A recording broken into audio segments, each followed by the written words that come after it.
We are, as a collective body, excited to have you here. We're pleased that somebody wants to talk to us and that we have games to play. And that's what all of us are looking forward to. We're part of an elite group right now of 16 teams that are still in the hunt. And we're a bus ride up the road. We like that also. It should be a great atmosphere. Should be a pro San Diego State crowd. And we are anxious to see how we stack up against one of the premier players and teams in the country. Our guys are, as I said before, they're very happy that they came away from Tucson with 2 wins, that we're still playing, but to a man determined that we will continue to play. And hopefully we will play well. I know we will play very hard and try to get another victory on Thursday. How do you keep these guys from being just satisfied with being Sweet 16? Because like you said, it is an elite group of basketball games.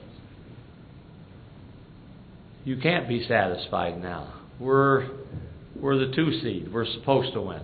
We're playing the 3 seed. We're in a game against an elite program, against a Hall of Fame coach, against a coach that's won 2 national championships, with a program that is expecting to make a deep run every year in the tournament. This is our first go-around, and yet I do believe that we will have the same energy, excitement, and confidence that we can come in and perform. We want to play. We want to win. We are not going to sit back and say, boy, we made it. We're still playing, but we got work to do. And that's what everybody's saying now. And after Thursday, Friday, there'll be 8 of us that'll be saying it. And hopefully we will be one of those 8. Coach, all of your players are in kind of uncharted territory as far as making it to this point in the tournament. You're not. How much of your experience can you and will you bestow during this week, given your experience at this level and beyond? I said this before. The best part of our being in the tournament was that we were here last year in the tournament.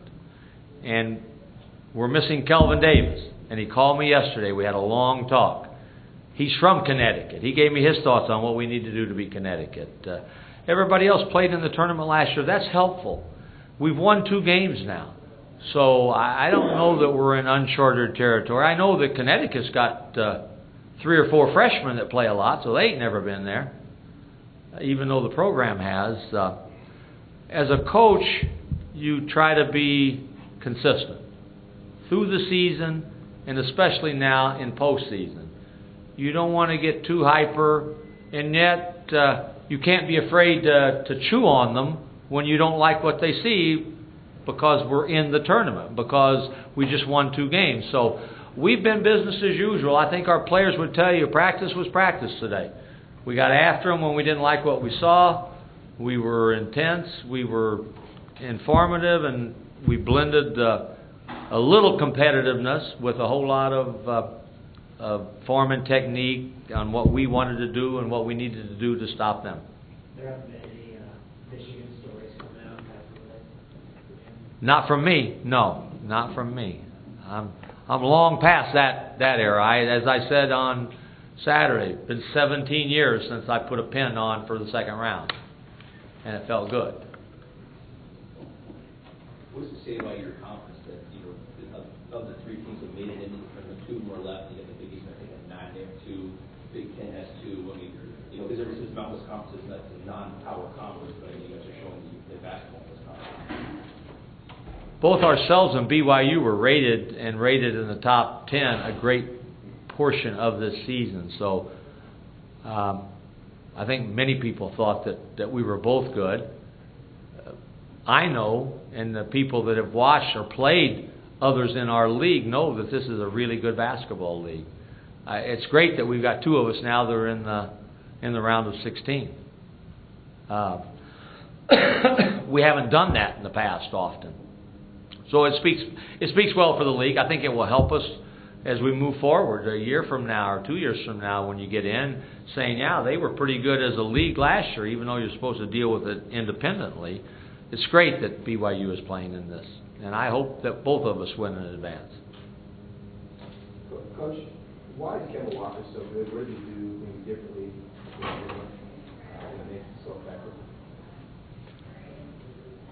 On film, he looks really, really, really, really quick and athletic, and usually those guys are even quicker than that in person. He's great with the ball. He's immensely confident. He has carte blanche to shoot it as quick or as often as he likes. He knows that he's not going to come out for taking a bad shot or missing a shot, and he has that quickness with the ball to, even when you think you're in front of him, he gets by you and gets to the rim. He's like Fredette. I believe in one game, and maybe Cincinnati or one of them, he had 14, 15 in a row. He made 14 for 14 from the free throw line. He gets to the line. He makes shots. He's good. He's really, really good. How's he different from Jim? He's more athletic. Probably doesn't shoot it quite as pure, but he's capable of getting on a run and making 5 or 6 threes in a row. But they're both big time scorers, and hopefully having played for that will help us a little bit in terms of an initial thought process. Aren't you getting tired of these guys by now? I'm sorry? Aren't you getting tired of these guys by now? Our players? The Cadettes and the Walkers of the world?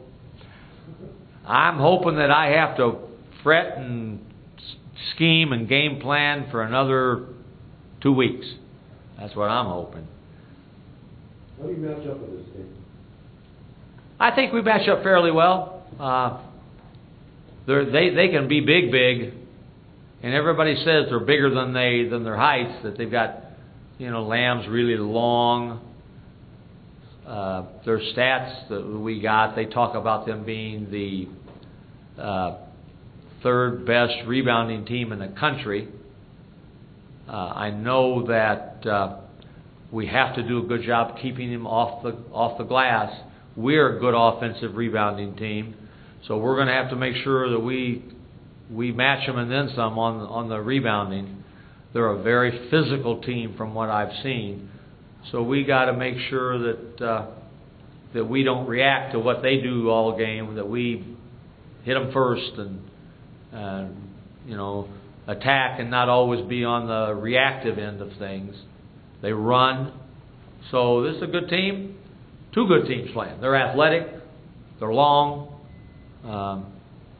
So I think it'll be a really good game. Coach, what do you do to let these kids know how proud you are of them? Every day I tell them. Every day.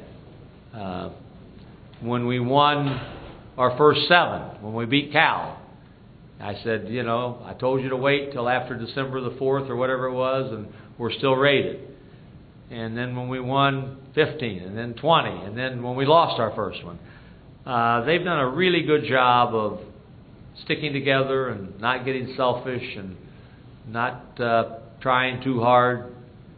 And it's difficult for young kids. It's difficult for parents, especially for the seniors, for the veterans, to know that this is their last go-around, to be willing to not play quite as many minutes, not get quite as many shots, but to win.